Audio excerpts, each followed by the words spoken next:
when a dark stranger offered Alex, a young shelter child, a cure for cancer. He was ready to agree to anything. The stranger made Alex into a Sanguophage, an immortal blood drinker, hated by 1,000 religions. Alex hid his condition for many years, but eventually a hunter tracked him down. Stowing away on the first starship leaving the system, Alex and his servant Cole barely escaped alive. Welcome, friends, to Vampires of the Rim, a brand new RimWorld Biotech adventure. I'm Juniper, and I want to thank you for coming along. We join Alex, our vampire, and Cole, his trusty human companion. They've just arrived at their new home on a forgotten RimWorld. Hidden deep in the mountains on the coast of Round Tiger Bay, they hope that together they can survive. Alex and Cole are hauling all of their stuff over here to the stockpile that I've chosen. We're right next to the anima tree, and we've got ourselves a nice big, huge patch of fertile soil here. So this is a pre-selected map that I chose specifically for this game. Like I said, I'll put the information, or I guess you haven't heard it yet because it's at the end of the video. I'm going to put the information on how to recreate this world down at the bottom of the video. So if you want to play on the same map, I will show you how to do that. Although the caveat is you can't be using too many mods or it won't work. Anyway, they are moving all of this stuff over, and this is where we're going to start building up our home here. This makes me a little bit nervous. We have a warg right near where we're going to be setting up shop. Hopefully he will get hungry and go after the squirrels or go after somebody else. Okay, I've started some planning. Now it's time to do the very important initial tasks of a new colony. Any new colony, number one step is we go in here and we're going to plant some rice. We're going to turn on automatic rebuild, and we're going to turn off automatically expanding of the home area and new construction. And I'm going to turn off the filter for rich soil too. All right, and then next we're going to cut down all these trees. Oh, except for that one. Don't cut down the anima tree there. I'm going to remove roof over there. Another thing we're going to do is we're going to go into quest reward preferences, and I'm going to turn off everything. Maybe I'll leave honor on. I think I'll leave honor on. Empire doesn't give you very good rewards in your quests anyway, so may as well leave honor on. Alright, so let's set up our work priorities. Do this manually. Everybody firefights as a number 1. Patient will be number 2. Cole is going to be our doctor, and Alex, you'll be a backup doctor. Oh wait, patient is number 1. Bed rest is number 2. Forgot about that. Alright, we don't have any children. We might not for a while, so I'm just going to put Alex on as a 4. Basic is pretty important. Alex is going to be our warden 2. In case we have any animals, that'll be Cole. Alex is going to be our cook for sure. That'll be pretty important. I'm going to leave him off of hunting, although I could put him on it. He'll also be our primary constructor. Cole will be our primary plant cutter. They're both going to have to be on mining for the time being. Hopefully we can recruit someone who's better at mining than they are. And then eventually we're going to have to recruit a better crafter. I'm going to put Alex on 2 for those. But for the moment, everybody hauls and everybody cleans. All right. Did they get everything from over here? No, you need to prioritize hauling these things, because these will degrade outside. Yeah, they'll degrade pretty quickly. Okay, so I've planned out where our initial room, our initial base is going to be. I haven't 100% decided exactly how I want to do this, but we're going to start off with a wooden structure here, and then we'll move on to stone later. Okay, so I have the outline of our initial house here ready. I'm going to go ahead and select all the nearby heal root and all the nearby berries to harvest. I'm going to let them get this work done now. I had to reload the game real quick because there was a mod that I forgot to add. The Easy Speed Up mod, which adds the 4x button down here in the bottom right. That one was pretty important to me. I like being able to go 4x speed. So I added that mod in. I had to reload the game for that, but no real concerns there. Are you guys taking a break? Can't do that. Gotta haul these components. And this, sorry. Gotta get this room done. So yeah, I'm used to playing, or the last couple of playthroughs I've done have actually been with the no pause challenge mod installed. So the no pause challenge adds its own 4x. So I forgot about that one at first. But yep, now we got the as fast as you can go. The 4x mode here isn't actually 4 times speed. It is run the game as fast as you possibly can. It's not 4 times. So it's right now this is absolutely as fast as the game can load the entire game. All the actions and everything. All right, so we got a good bed and a normal bed. That'll have to do for tonight. Have we got everything inside yet? That can wait. Okay, we got almost all the important stuff inside. We only start with 10 components in this scenario, which is a little bit disappointing. But I'm going to have to give them some more time to get the rest of this stuff hauled in before we start working on some other chores. It's their first night on the Rim. This is a strange world for them. A new world. They had to escape from their previous residence. Alex being hunted, Cole as his faithful servant. And here they are. They're here on this long-forgotten RimWorld in the middle of nowhere. Where did we end up? We ended up on the edge of Round Tiger Bay. We've got some nasty people nearby. We have the Slick, which is the location from the Blight team. So we have the Blight team nearby. We have the Mulpolu. I believe this is the Pig People faction. It's not going to tell me here. We have a tribe, the Lurflumur Coalition nearby. We have the Empire of Theoro. And then up the road a little ways, we have our friendly Uhayum Covenant. So this is where we live. We have some nearby pollution. Actually, look, it's pretty bad over here. Extreme pollution. Yikes. So what this means is that if we end up needing to like trade with this faction over here, we're gonna have to walk through that pollution, which doesn't look fun to me. We may end up trading with these guys instead of these guys, even though they're along the road. It's important not to forget our recreation, so we'll go ahead and we can put the horseshoes inside, and we'll build ourselves a little chest table over here. It's morning. Alex has been up for a little while already, and Cole just got up. If we take a look at their needs, we can see they have an awful barracks. They also ate without a table, which is unlucky. Disturbed sleep comes from living in a barracks, and an unsightly environment. So we gotta make this place a little bit prettier. So we're gonna use a little bit of a trick here. We're gonna grow some daylilies over here. This is gonna make this barracks more impressive. So yeah, we should be able to clear out most of their mood issues if we can get the barracks up a little bit more impressive. That'll help a lot. Also, clear these stumps out. Stumps are rotten. I don't want stumps, or stumps are ugly. I don't want stumps in the house. All right, let's take a look at our home area. I'm gonna not include the farm for now. If we get a fire, we can include the farm. This'll be the extent of our home zone for the time being. Alright, let's see what we have in the area. This is a pretty good secluded area, especially down here. I mean, look at this. Nice, very safe area. Same with this. I was tempted to build down here, but I want to build kind of where the anima tree is, and there's no rich soil over here. Alright, so we have to close off some areas. We're going to have to build a wall here. We're going to have to build a wall here and here. This is an ancient danger.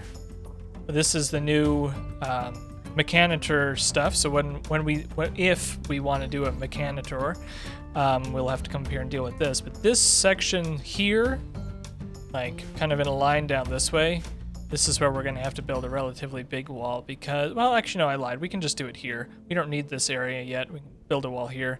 And it'll give us a nice little secluded area. Eventually, we can expand down here, over here. We can expand all over the place. However, we don't need to do that right now. Okay, Hunter lacks ranged weapon. Cole does indeed lack a ranged weapon, so I'm going to give them more work to do. I think we're going to cut down some more trees in the area. And then we need to get started on stone cutting. So, I'm going to make a wooden stone cutter's table. Plan for the future, we'll put it here. And we'll also do an outdoor butcher table right there. That seems pretty good. I've marked off kind of like a central hallway for our area.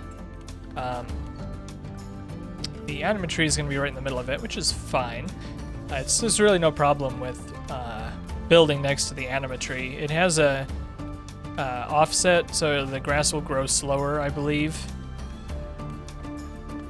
Yeah, it doesn't really say. Like right now, there's 0 impact on the growth rate. I think it's because the anima tree itself is growing. But basically, building next to the anima tree is better in the long term. I'm going to add some additional grow zones here. Where did I put this one? Up to there? Okay. So I'm going to put some additional grow zones in here. This one's going to be heal root because we have Cole, who has level 8. And then I'm also going to make another one. I think I stopped it there. Can't see because of this filter. Alright, that's good enough. This third one here is going to be cotton. I'm going to actually extend the rice one over by just a tad. There we go. You know, Cole, while we don't have a ranged weapon for you, you're going to equip this piece of wood.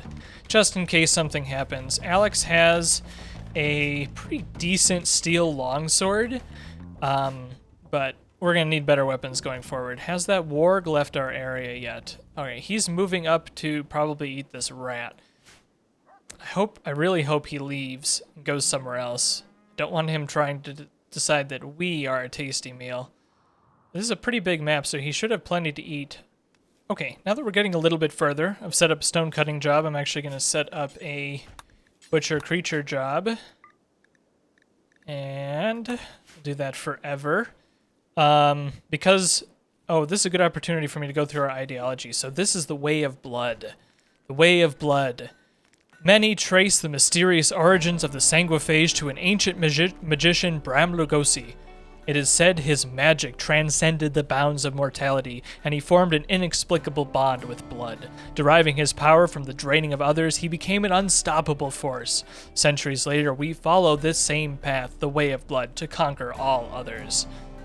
Looking through the precepts real quick, we have very fast research, we revere blood feeders, we have intense bigotry of thought, which means everybody better be the same religion or we're gonna be mad. Execution is respected if guilty, cannibalism is acceptable, blindness is horrible, corpses are ugly, although because we believe cannibalism is acceptable, fresh human corpses are actually not ugly. Fungus is despised, insect meat is despised, nutrient paste is disgusting, scarification is horrible, skull spikes are desired. Slavery is acceptable, physical love is free, no rules on clothing, organ use is acceptable, and then, the rest of this isn't too important. We have a count, who is our leader. Our moral guide is the blood guide. We have 6 rituals. We have a Transylvanian rest, which is our funeral, and then we have 5 social festivals: Fangsgiving, Blood Moon, Blood Bath, Vampire Weekend, and Halloween. Each of these have a chance of, if they go well, there's a 50% chance of a random recruit of our ID legend joining us. So these are all recruit festivals. This will help us gain followers in our own ID legend. Our ritual seat is the pew, and our altar is the Bloody Ogre, which is a reference to something in Doctor Who. If you can tell me what it is, we'd love to see if anybody knows that reference. All right, our relics is we have a rifle of blood, we have a blood taker, which is a monosword, and we have a golden chalice of blood. And that's it.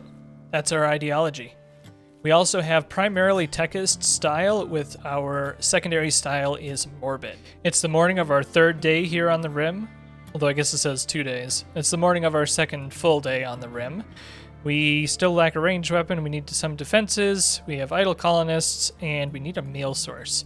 So Alex here has gone ahead and made some stone blocks for us. So we are going to make sandstone walls for our building here. Look at that. So we're going to build that, and then we'll extend this room outward. And then we are also going to make a fueled stove. We don't need electricity for now. There's a dead turkey over here. Can you come haul this? Oh, I forgot a dumping stockpile zone. Where should we put this? I guess over here is fine. Haul that turkey over here, and we'll start eating some meat. So a big problem will be we need to get additional hemogen packs, which means we're going to have a prison set up pretty quickly. So I'm actually going to start planning out some additional rooms here so we can have ourselves a prison. And I think that also means we're going to need an extra door on our building here. We've set ourselves up with a fueled stove, so I'm going to go ahead and set up some food bills here. Okay, our food bills are as follows. First, they'll cook 4 simple meals under these criteria. They won't use vegetarian foods, but they'll use any meat or animal products, and they'll pause and then unpause when they reach 2. So this is a good way to do it because it means you use up your meat first, and the second bill down here includes vegetarian. So they'll use meat, like we just cut from the turkey for the simple meals here, and then once they're out of turkey meat, they'll go ahead and use a combination of turkey meat and berries, or rice, and whatever meat we happen to have. Let's take a look at Alex's hemogen needs. So, because he is a Sanguophage, he needs hemogen at all times, and using these abilities costs hemogen. Eventually, if he doesn't have any, if we run out of blood, he will go into a coma, a coma where he needs blood. So that's great. We don't want that to happen. I think if hemogen reaches 0, Alex will become very unhappy. So we don't want that to happen. We're gonna need some prisoners in order to extract blood from them. It's time to set up some zones while they're working on this. So I'm going to go ahead and manage areas. We're going to call this one work. We're going to call this one walls. We're going to call this one animals.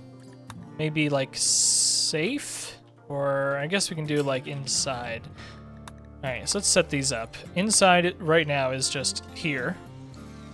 Animals doesn't matter because we don't have any. Walls is also just right here for now. Then work, I'm going to leave it pretty small because there's not too many spaces that I want them to go. It's important to keep them from wandering too far. So I guess we can go ahead and do a fair portion of this area here since it should be pretty safe and we're going to have to go and build walls out here anyway. So that's the extent of our world right now. We're going to set everybody to just this work zone so they don't wander off. The last thing I want is for them going off over here to pick up, I don't know, something silly that they don't need. If Randy drops if he drops a gold on the edge of the map, I don't want them going to pick it up right now. You make me very nervous. Why? You know, if you attack us, it could just be, you know, could just be dead, which I do not want. Somebody needs to make more stone blocks. At least we're gonna make some traps. That's pretty good. We can start deconstructing some of this. Alex and Cole have got their new home off to a fantastic start. Uncertainty hangs in the air, but they are both filled with hope and optimism that their new situation, however dire, will keep them alive. All the while, sucking as much blood out of their enemies as they possibly can. Thanks a lot, friends, for joining me for the beginning of this exciting new adventure in RimWorld Biotech. I'm Juniper, and I hope you come along for the ride.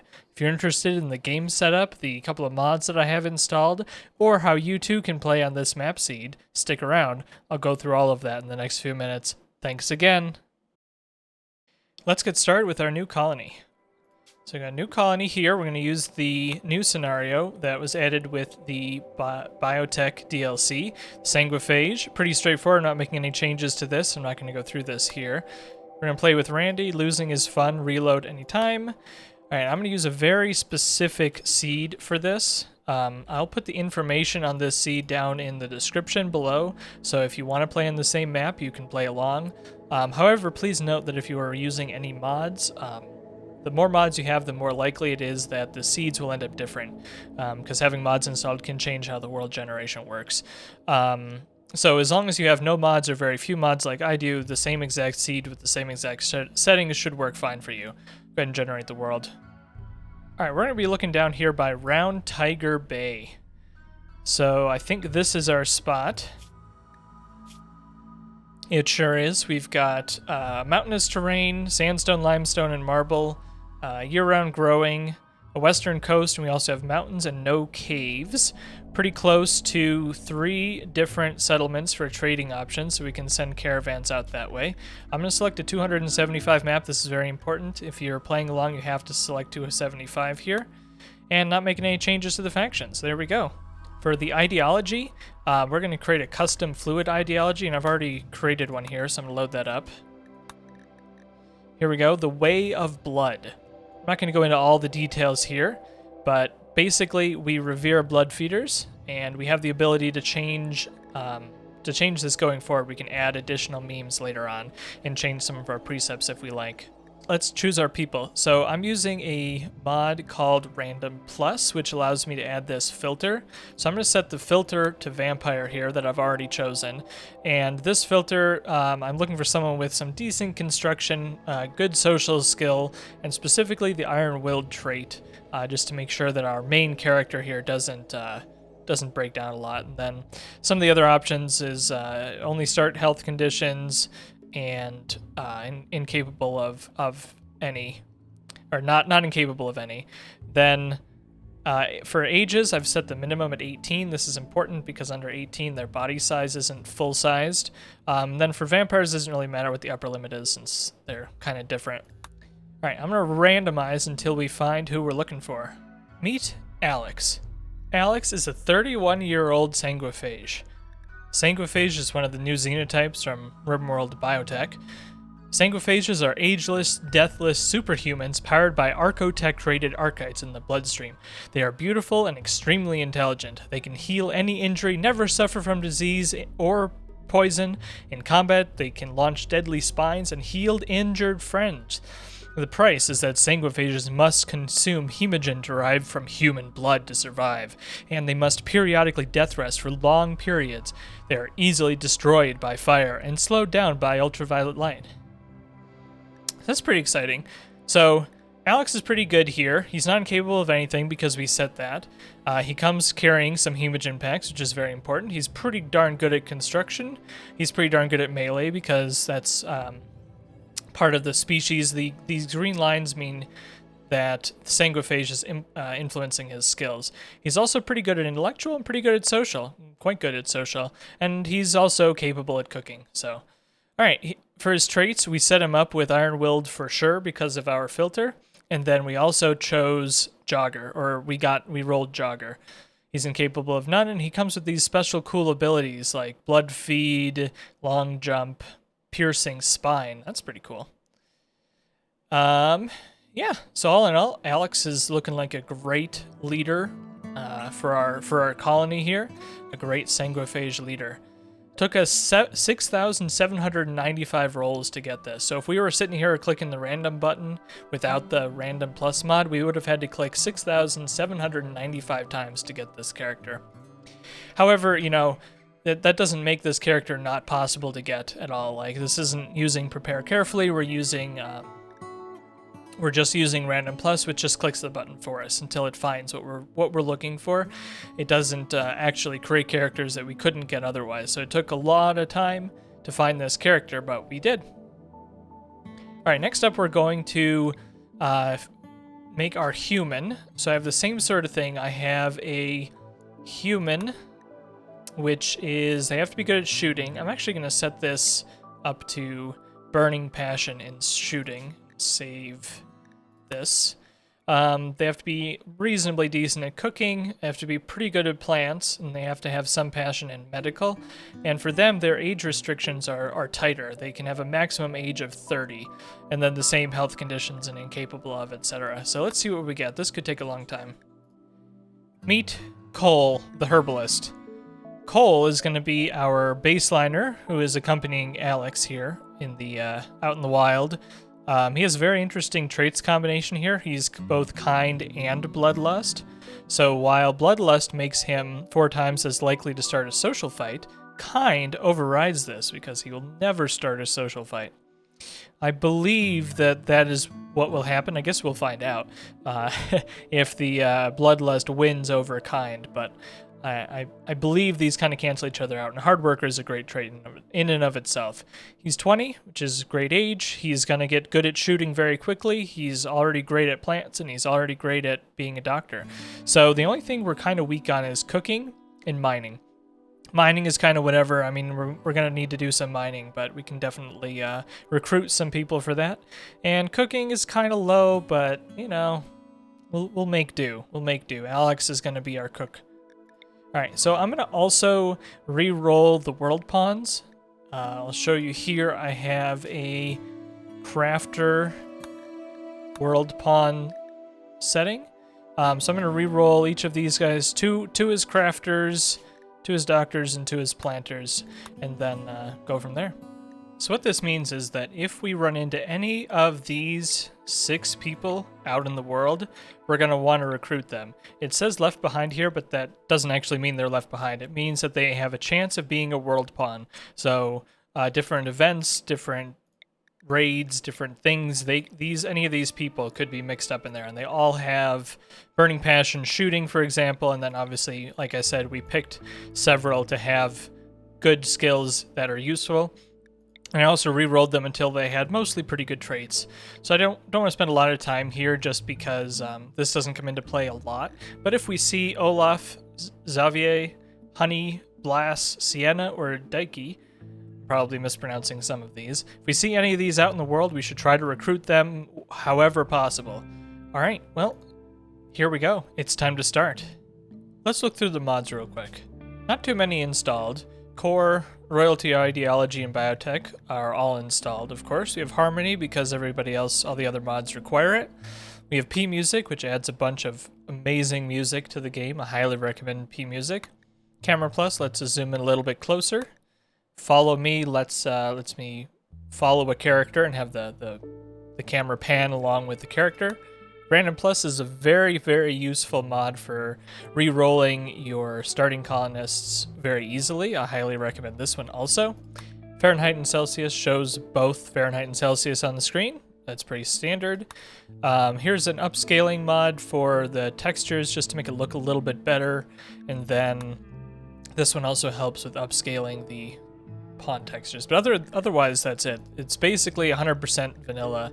We've got obviously the expansions installed, of course, but all the mods that are installed are really just a couple of useful things for recording and for quality of life. So there's really nothing in here that changes the game at all, except for P Music, which is an incredibly powerful mod that just adds amazing music to the game.